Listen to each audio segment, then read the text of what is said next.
To Washington, Bob Dole, Wolf Blitzer, told you that he called the president on the telephone in Little Rock, and his running mate,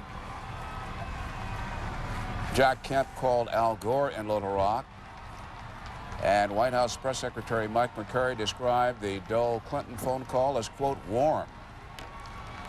Here's a man who looks well rested, Judy. And this is someone who has been leveling some pretty harsh rhetoric, I think you'd have to say, at the president over the last few days. So it was almost a U-turn, I would think, then, for him to pick up the phone tonight and call the president. Here, while we're waiting for Bob Dole to speak, let's look at the raw vote totals across the United States at this hour. It's 11:23 in the East, and the president does have 50%, and I believe Bob Dole had around 42%.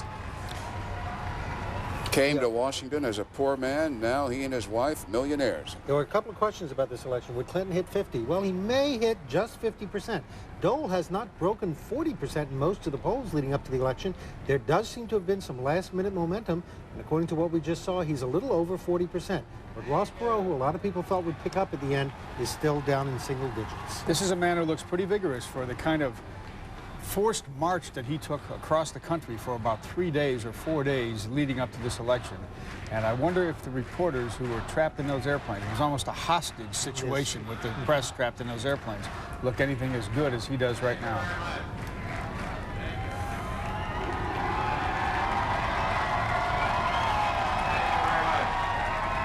Let's see if he's got his voice back.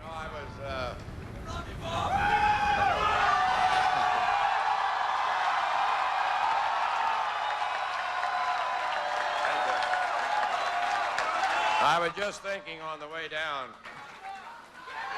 Yeah. I was thinking on the way downstairs. Yeah. Thank you. I was just thinking on the way downstairs. I was thinking on the way down the elevator, tomorrow will be the first time in my life I don't have anything to do.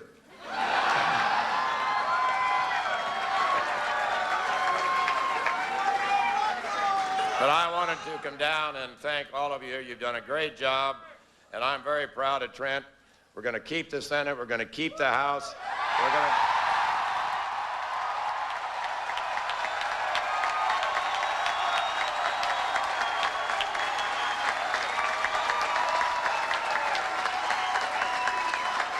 Thank you.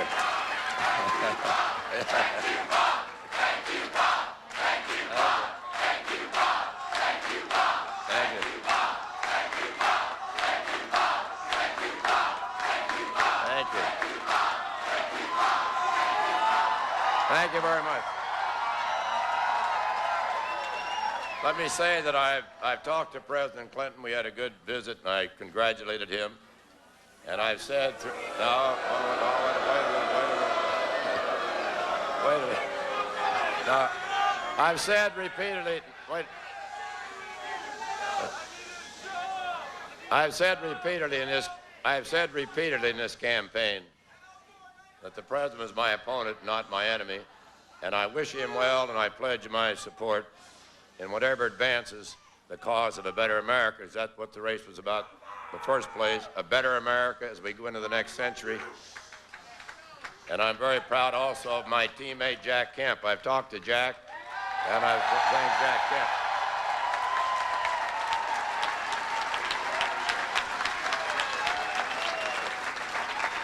And I want to thank not only Jack, but his wife, Joanne, who did an outstanding job, and all the Kemp family for the work they did in this campaign.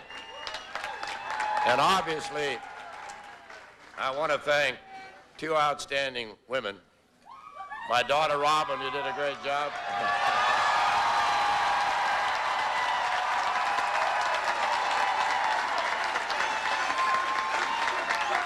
And, of course,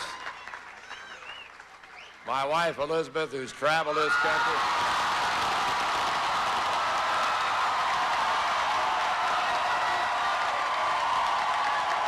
From one end to the other.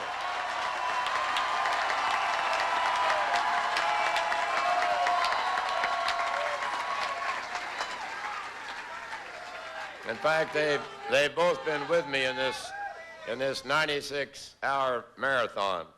And we had a great time. We had great crowds and a lot of enthusiasm. At 3 o'clock this morning, I guess it was, we're in Independence, Missouri, and I never saw so many people in one place so excited about the Republican Party. And let me say a special word. Let me say a special word to all the young Americans and the young people who were involved in my campaign.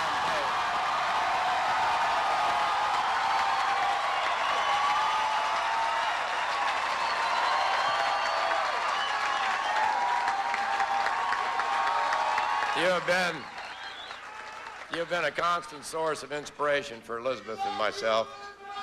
But I might add, you're not going to get that tax cut if you don't be quiet. Yeah.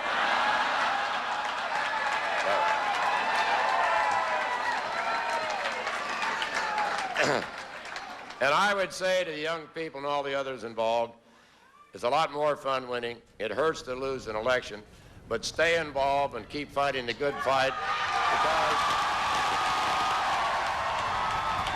most strategically tonight, Bob Dole telling his supporters in this Washington hotel ballroom, quote, we're going to keep the Senate, quote, we're going to keep the House of Representatives.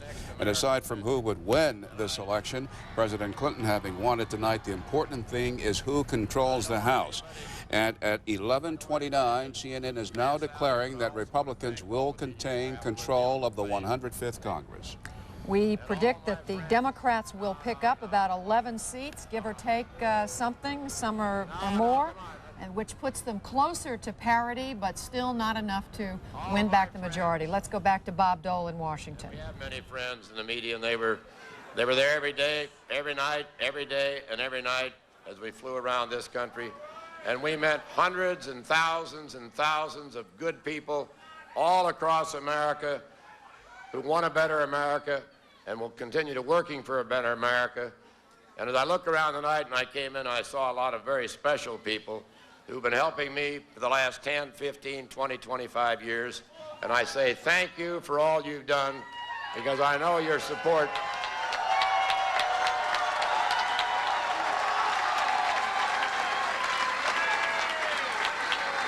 Because I know that because of your support, I am still the most optimistic man in America.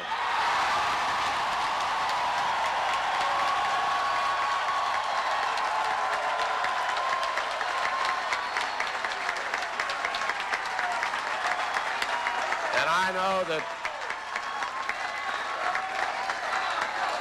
know that thousands of you have worked day and night. Thousands of you have worked day and night.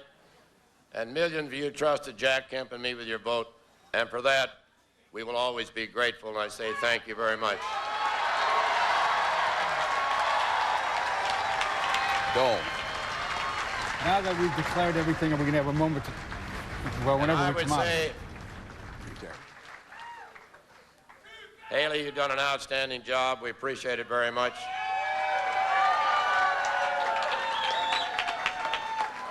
And we've had our co-chairman flying around with us. You've done a great job. We appreciated your being with us. Thank you.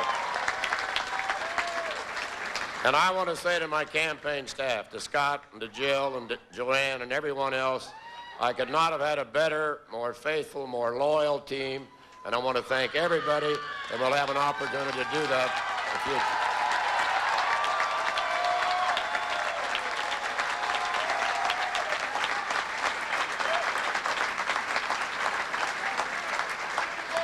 It's been a long time since I entered politics, way back in 1951. And a lot of things have happened since that time, but some things never change. A few days after I took my seat in the state legislature, a reporter asked me what I had on my agenda. And I said, well, I'm going to sit back and watch for a few days, and then I'll stand up for what I think is right. And any of you wondering what my plans may be in the future, I'm going to sit back for a few days. Then I'm going to start standing up for what I think is right for America and right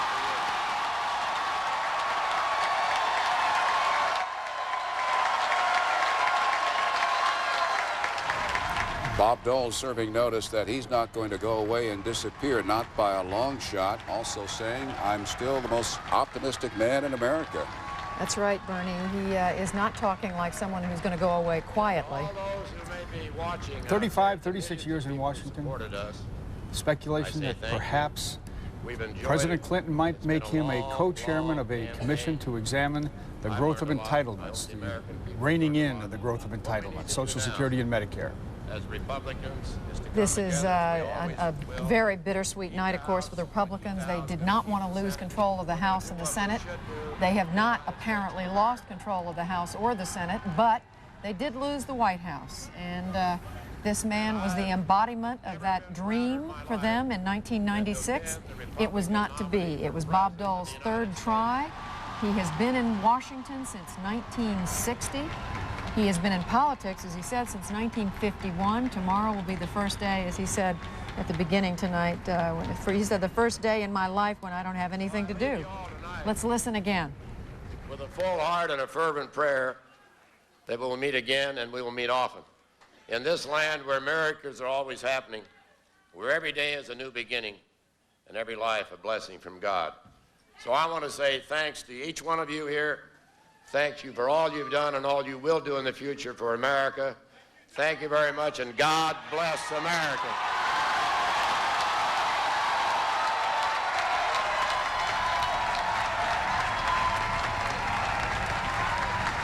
Bob Dole in this Washington hotel room, surrounded by family and friends, listening to Bob Dole in Dallas, Texas, the presidential candidate.